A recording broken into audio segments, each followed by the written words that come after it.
দিয়ে দিচ্ছি রসুন, শাক। হ্যালো এভরিওয়ান, আশা করি সবাই ভালো আছেন। তো দেখেন আজকে হচ্ছে যে বাজার থেকে নিয়ে আসছি ইসা মাছ। তো এই ইসা মাছগুলো দিয়ে হচ্ছে যে আজকে শাক দিয়ে রান্না করব। খুব স্পেশাল একটা রেসিপি হবে, খুব সুন্দর একটা রান্না হবে। আর আমি আপনাদেরকে দেখাবো কিভাবে শাক দিয়ে আর ইসা মাছ দিয়ে রান্না করবেন। এটার কয়েকটা পদ্ধতি আছে, সেই পদ্ধতিটা আজকে আমি আপনাদেরকে দেখাবো। তো দেখতে থাকেন সম্পূর্ণ ভিডিওটি, আশা করি ভালো লাগবে। ইসা মাছ যে ভাই একবার হচ্ছে যে ফ্রেশ আর হচ্ছে যে তনতাজা, হ্যাঁ মনে হইতেছে যে লইতেছে। তো আমি হচ্ছে যে সময় আনছি ওই সময় কিন্তু একটা দুইটা লাভ হইতেছিল। তো এখন হয়তো হচ্ছে যে কিছুক্ষণ লেট হয়েছে, আনতেও সময় লাগছে, আবার হচ্ছে যে কুটতেও সময় লাগছে, এভরিথিং সব মিলে হচ্ছে যে একটু সময় লাগছে। এই জন্য হচ্ছে যে সব মরে গেছে। কারণ ইসা মাছের হরান তো, এই যে একটা কথা আছে না, ইসা মাছের হরান সবচেয়ে নরম বা কম। তো ওই অনুযায়ী আর কি বেশিক্ষণ টিকে না ইসা মাছ। এটাকে আমাদের গ্রামের ভাষায় আমরা টেম্বা ইসা বলি। আপনারা কি বলেন সেটা আমি জানি না। যদি আপনারা কোনটা বলেন সেটা আপনারা কমেন্ট করে জানাইতে পারেন।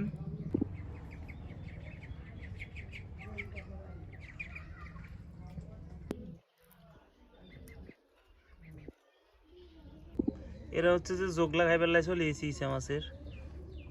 আদার দিছে, আদার খাইতো না, কিন্তু এরা হচ্ছে যে জোগলা খাইব ইসা মাছের। তো এই যে দেখেন এগুলো হচ্ছে কলমি শাক। এগুলো হচ্ছে যে গোড়া দিয়ে ক্ষেত থেকে কাটিয়ে আনা হয়েছে। এই যে একেবারে হচ্ছে যে নরম বলা যায়, এই যে একেবারে নরম আর ডেগা আর কি। তো এগুলো দিয়ে হচ্ছে যে ইসা মাছগুলো রান্না করা হইব, ভাজি করা হইব আর কি। তো এই যে দেখেন এখানে হচ্ছে যে শাকগুলো কুচে নিতেছি।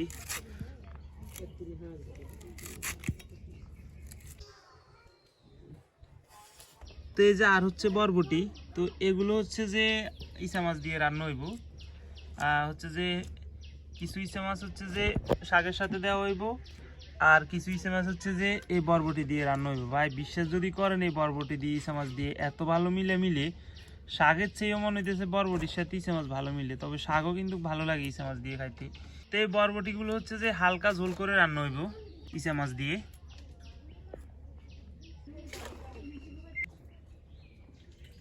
এই যে দেখেন এদিকে ইসা মাছগুলো হচ্ছে যে সতালে নিয়ে রাখতেছি। তো এদিকে শাক ভাজির জন্য তেল দিয়ে দিছি, দিয়ে দিচ্ছি রসুন, শাক,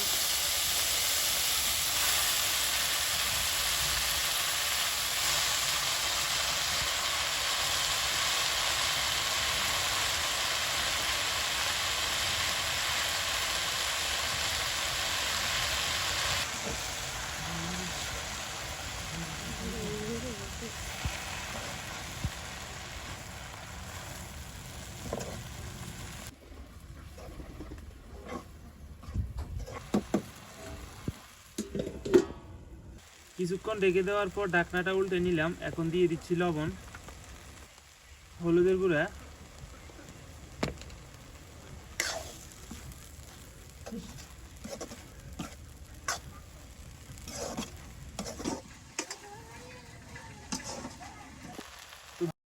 যে ইসা মাছগুলো আগে সতালি রাখছি সেখান থেকে কিছু পরিমাণ ইসা মাছ শাকের সাথে দিয়ে দিচ্ছি, আর কিছু পরিমাণ ইসা মাছ বরবটির জন্য রেখে দিছি।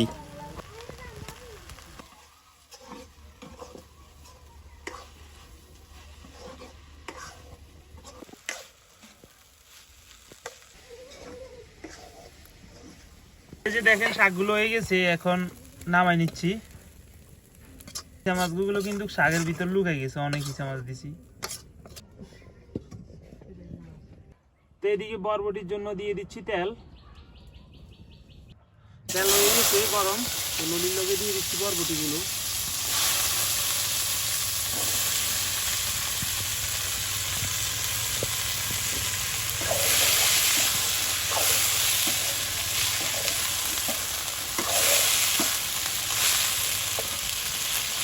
লবণ,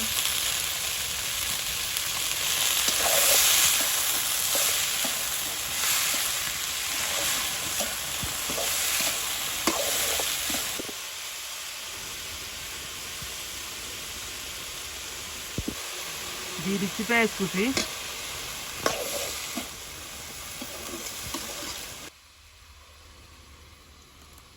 দিয়ে দিচ্ছি রসুন,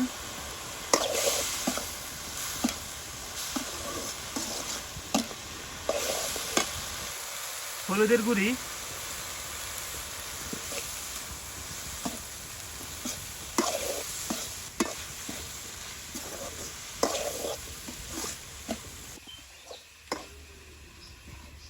দিয়ে দিচ্ছি জল,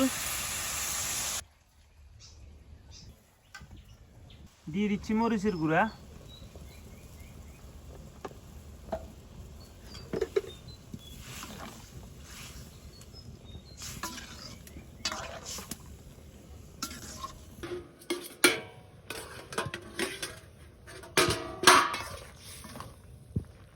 এদিকে হচ্ছে যে ইসা মাছগুলো সতলাই রাখছিলাম ওগুলো বরবটির সাথে দিয়ে দিচ্ছি।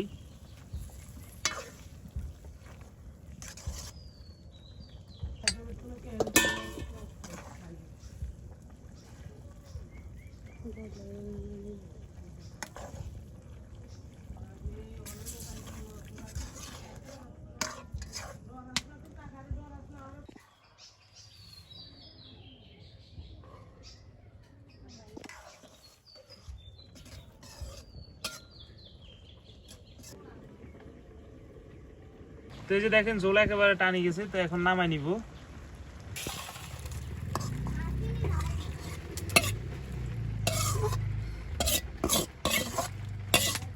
কালার দেখছেন নিচে আমার সব এই যে সব টেমে গেছে ওগুলো।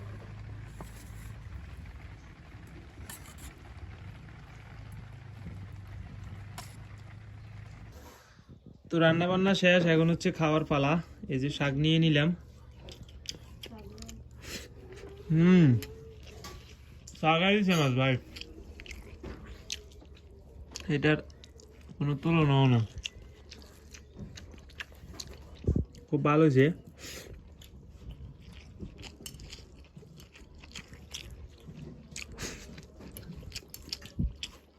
তো ইসা মাছ আর একটু বাড়তি হলে সবচেয়ে ভালো হতো, পরিমাণে ইসা মাছ অনেক কম হয়েছে। তো এই যে দেখেন এগুলো লইলেছি, দেখা যাক এগুলো খাওয়া যায় কেমন। বরবটি অনেক সুন্দর হয়েছে, আর এই যে ইসা মাছ, তবে বরবটিতে হচ্ছে যে ইসা মাছের পরিমাণ একটু বেশি দিছি।